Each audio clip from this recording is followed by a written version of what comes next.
Mga bro, malaking balita ang lumabas mula Thailand dahil tuloy na ang order nila para sa 4 na bagong Sub-JAS 39 Gripen F-fighters galing Sweden. Ang kontrata ay nagkakahalaga ng halos $565 million, kasama na ang package para sa support, spare parts, at training. Kung i-compute natin, lumalabas na nasa $142 million per aircraft ang average na presyo. Malinaw na hindi lang mismong eroplano ang binabayaran dito, kundi pati na rin ang kabuuang sistema para siguradong handa silang lumaban at mag-operate ng maayos. Ang presyong ito, mga bro, nagbibigay sa atin ng mahalagang benchmark.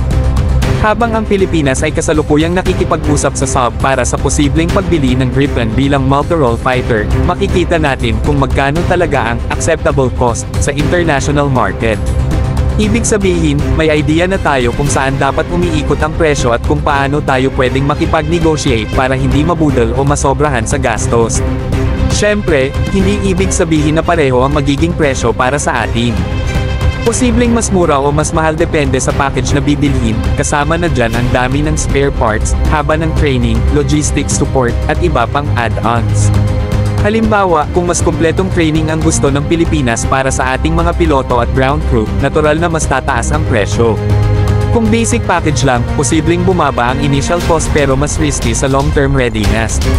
Magandang development ang ginawa ng Thailand dahil parang indirectly, binigyan na rin nila tayo ng guide price.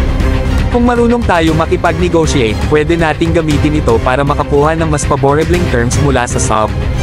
Tandaan, hindi lang jets ang binibili natin dito kundi deterrence, capability, at respeto mula sa ibang bansa.